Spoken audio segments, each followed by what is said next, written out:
his chief characteristic was singleness of purpose. His idea of happiness was to fight, and his idea of misery was submission.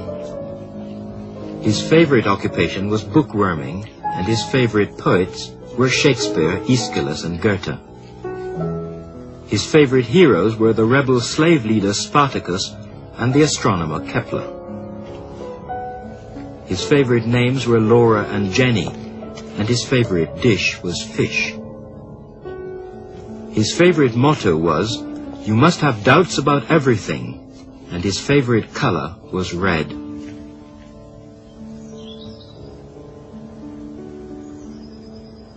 Karl Marx died 100 years ago, yet his spectre continues to haunt our world. Though his body is safely buried in Highgate Cemetery, his ideas refuse to lie down and die quietly beside him.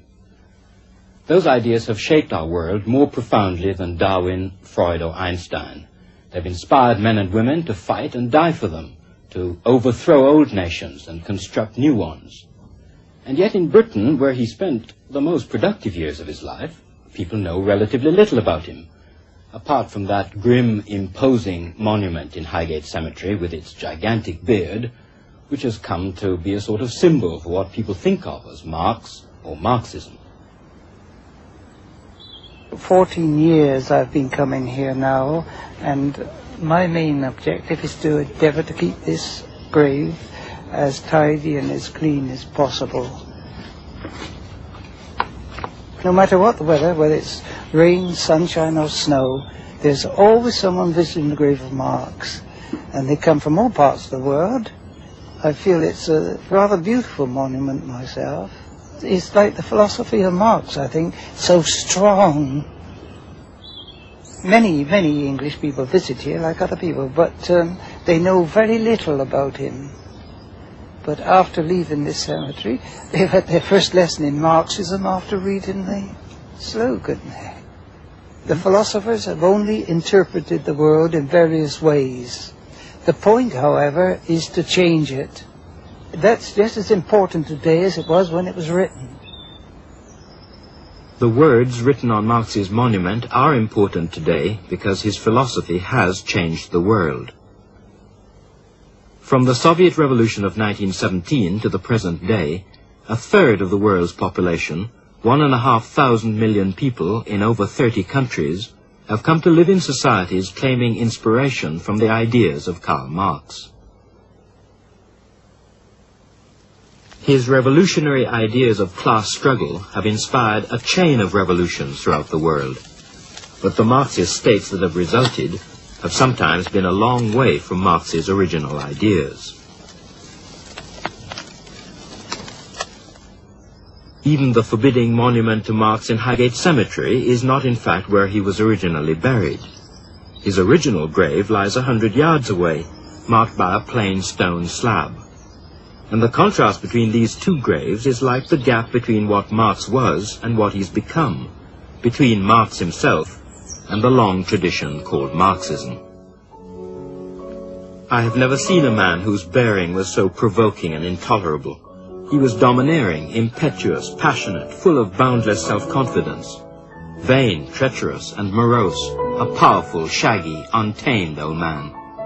These are some of the ways that Marx's contemporaries described him.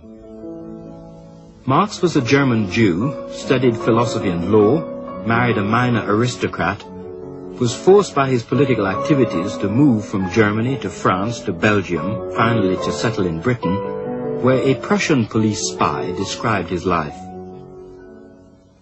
Marx lives in one of the worst, therefore one of the cheapest quarters of London. In the whole apartment there is not one clean and solid piece of furniture.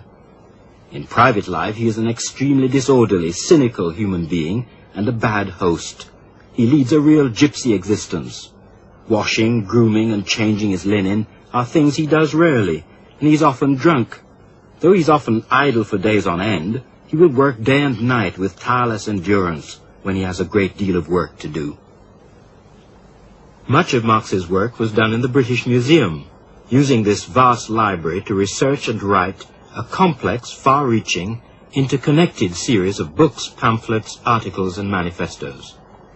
They're aimed not so much at a moral protest at the evils of capitalism, as at a cool, dispassionate analysis of how capitalism actually works, how it came about, and how it can be changed. For this reason, his key theoretical work is called, not as you might expect, socialism, but Capital. It's a book that the Russian censors pronounced so boring that they let it through, but it's no museum piece.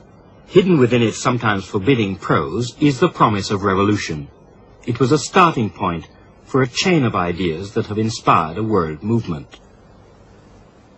Workers of all lands unite. You have nothing to lose but your chains, Marx wrote in the Communist Manifesto. These are the industrial working class to whom Marx addressed himself. His writing was aimed at their emancipation. It was rooted in the material reality of their lives. Marx began by examining human labor. The exercise of labor power, labor, is the worker's own life activity, and this life activity he sells to another person in order to secure the necessary means of subsistence. He works in order to live. For Marx, the capitalist hired the worker's labor power in order to extract a surplus from it. And there was a built-in conflict between the workers and the capitalists who exploited them, a class struggle. Nothing new, he wrote, because one fact is common to all past ages, the exploitation of one class by another. The key thing about any society was who provided labor power, who owned the means of production, and how this relationship was organized. In capitalism, for instance, the workers don't own the factories, the means of production, so they must sell their labor as a commodity to those who do, who extract a surplus from their labor. In the same way, in feudal society, the serfs were tied to the land and obliged to hand over a part of what they produced to the lord of the manor.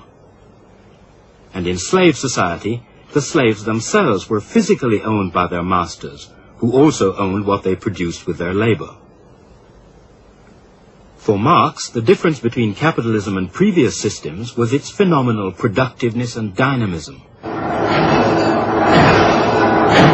Marx believed that the pumping out of surplus from the workers' labor power gave capitalism its revolutionary force, allowing it to reinvest the surplus and expand, harnessing the new technologies of the industrial age, shattering older ways of organizing society, drawing men, women, and children from off the land into the new forms of factory production.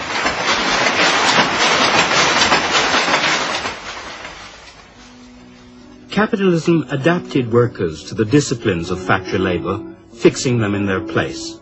In Marx's words, it transformed the living worker into a mere living accessory of the machine. In so doing, capitalism had produced a new kind of human being, the industrial worker, the proletariat. For Marx, workers were alienated or separated from both the products of their labor and from the surplus expropriated by the capitalist. Their working lives were fragmented by the division of labor. They were split off from other workers through competition. They had lost a sense of being at home in the world they themselves had created. Instead, their lives were overshadowed by the alien force of capital, feeding off their living labor. Marx wrote, "Capital is dead labor that vampire-like lives only by sucking living labor, and lives the more labor it sucks." And yet he believed capitalism was to be its own gravedigger. Behind the dynamism and productiveness of capitalism, Marx saw the appalling conditions it offered to working men and women, living cramped in overcrowded tenements with open sewers, crippled by hunger, illness, and debt, and by the constant fear of unemployment, slumps, and crises of capitalism. Marx believed that the experience of capitalism would begin to unify the proletariat as a class. He wrote, "With the development of industry, the proletariat not only increases in number, it becomes concentrated in greater masses. Its strength grows, and it feels that strength more." Marx believed that the workers would increasingly abandon attempts at compromise and reform. They would challenge the capitalist system through trade unions and political parties. These industrial and political struggles would produce a class-conscious labor movement that would finally overthrow capitalism. Marx rooted his analysis in the realities of 19th century industry, partly learned from his friend Engels, a mill owner in Manchester, then the hub of world production. Marx made no claim that his analysis would be good for all time. So what relevance does it have 100 years later? What stands on the site of Engels' original factory? What kind of capitalism remains? Well, for a start, not much, because recession has struck hairs elsewhere. Capitalism seems to have disappeared, though not quite in the way Marx imagined. But in one corner of the factory, it's a different story. A thriving young business manufactures high-tech microchip control systems for the leisure industry. Its managing director is 22 years old. I don't know really how Marx would see us now. I suppose by the definition of capitalism, yes, I'm a capitalist. I'd like to think that I'm not the same sort of capitalist that used to be here in the time of Marx. I think capitalism still exists. Obviously it's got to if people are going to work, produce things, make a profit and create jobs. However, I think the overall face of it has changed an awful lot. Nowadays there's much more cooperation between myself and the people working here. The product that we're manufacturing the most of at the moment is the snooker light. It goes into a snooker club and monitors the actual table usage. We've installed them in snooker clubs all over the country.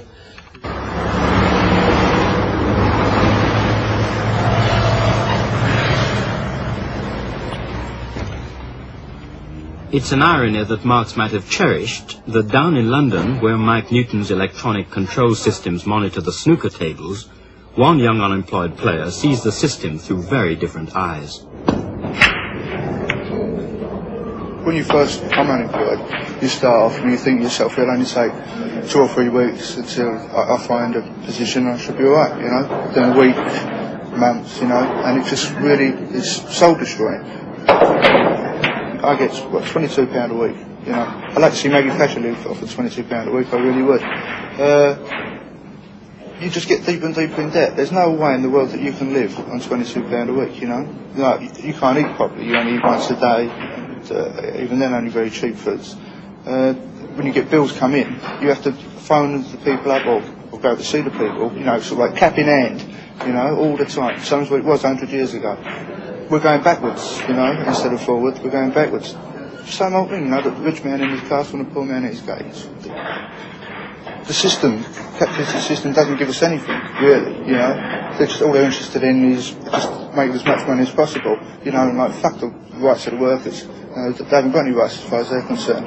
If a boss is generous enough to offer you a job, that's it as far as he's concerned, then he's God, you know, and you must look up to him and do everything you possibly can to keep it, you know, because he knows full well that if you don't toe the line, he'll just sling you out and get somebody else. You know, you're always conscious of that fact.